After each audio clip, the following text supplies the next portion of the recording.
Well, hey there, everybody. Glad you could make it. Let's see if I can get that echo out of there. Okay.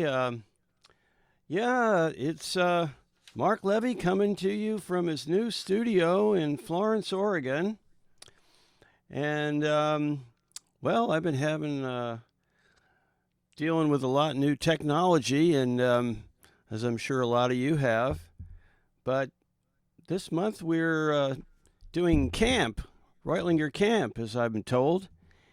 And that is pretty exciting because even though we're not camping, we can think about when we did camp. And I was giving it a lot of thought, actually. I used to, well, Catskills, the Poconos, the Berkshires.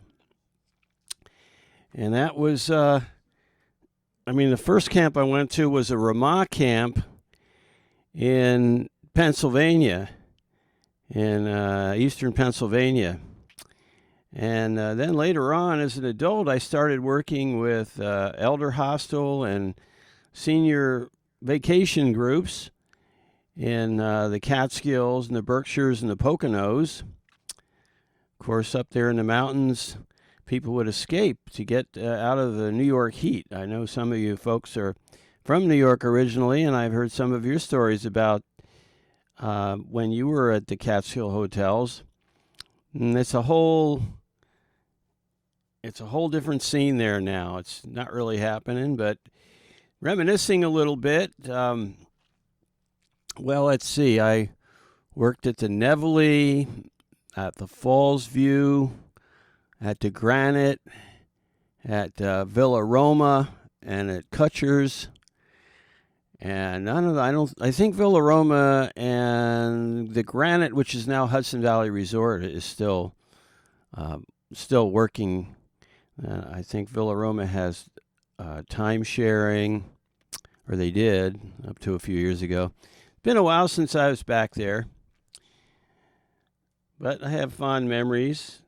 We used to have very large groups of people come in to the hotels, and I would perform and lecture. Did that for about 20 years.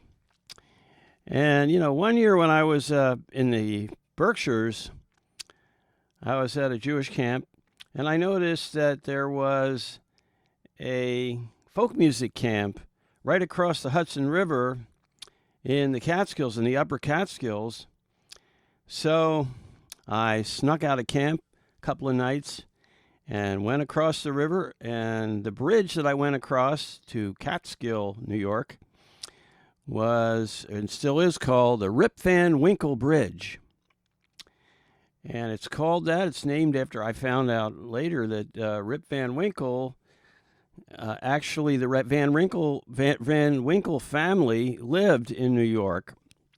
And whether or not he was a real character, Washington Irving took the name and made the story about him, the legend about Rip Van Winkle. And I'll be reading that. I'll be starting to read that fairly soon. So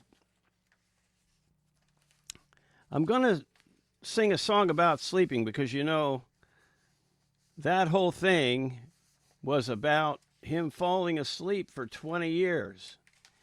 He fell asleep for 20 years. And then he woke up. Everything had changed.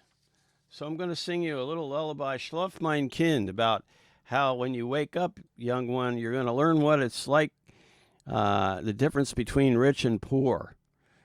So the lullaby was doing double duty for the mother.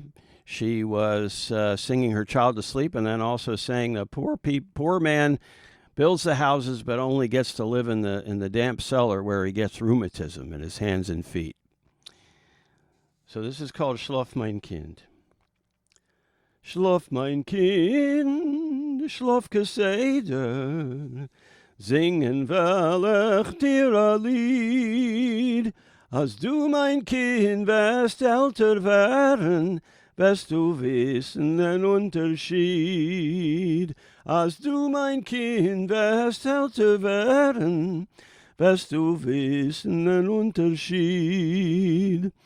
Als du mein Kind wirst älter werden, wirst du werden mit Leiden gleich.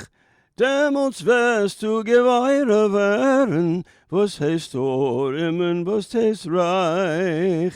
Demals wirst du Geweihre werden, was heißt Orim und was heißt Reich. Die teiste Platzen, die teiste Häuser, das Talz macht der Oremann. Nur bist du, wer es tut in sie weinen, gar nicht er, nur der reicher Mann.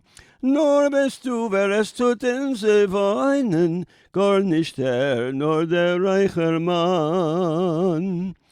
Der Oremann, liegt im Keller, der Wilgard rinnt ihm von die Wand. Der von bekommt der Aromatenfehler in de Fies und in die Hand. Der von bekommt der aromatisch Fehler in de Fies und in die Hand. Schlaf, mein Kind, schlaf, Geseder, singen will ich dir ein Lied, als du, mein Kind, wirst älter werden, wirst du wissen ein Unterschied. Well, now I'm going to wake you up with the story of Rip Van Winkle, which was written by Washington Irving in 1819, but this is an adaptation in poetry form from George Webster, who did the adaptation in 1880. Near to the town, in a cottage small, lived Rip Van Winkle, known to all, as a harmless, drinking, shiftless lout, who never would work, but roamed about, always ready with jest and song, idling, tippling, all day long. Shame on you, Rip, cried his scolding vrouw, and that's wife in Dutch. And old men muttered and knit their brow. But not so with the boys. They gave him a place in every game. They would shout. They would follow their hero, Rip, about. Early or late, it was all the same. At ball, he was ready to throw or catch. At marbles, too, he was quite their match. And many an urchin's face grew bright when Rip took hold of his twine and kite. And so he frittered the time away, good-natured enough, they all would say. But the village parson heaved a sigh as Rip and his cups went reeling by. With a silly and a drunken leer, his good dog Schneider always near. Rip was fond of his rod and line, and many a time when the day was fine, he would wander out to some neighboring stream, and there with his dog would sit and dream. Hour after hour would he dozing wait, and woe to the fish that touched his bait. But the stream of his life ran sometimes rough, and his good vrouw gave him many a cuff. For she was never a gentle dame, and Rip was a toper, and much to blame. So what's a toper? A toper is a drinker. And she would scold him. She would yell at him. And, of course, now you can tell from some of these words, like bro, it's Dutch for wife, that this Van Winkle family were Dutch settlers in New York. And, of course, Dutch and English came very early on and were prominent during the colonial period when the story is set. This is pre-Revolutionary War.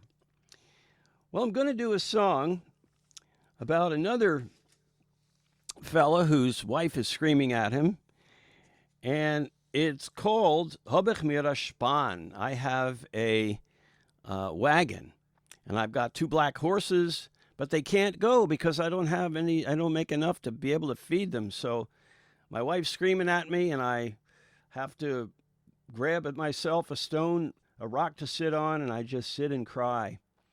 And maybe I should have been some kind of a dealer, but I don't have any goods. Maybe I should have been a scholar, but I don't know Torah. Or maybe I should have been a shoemaker, but I don't have an awl.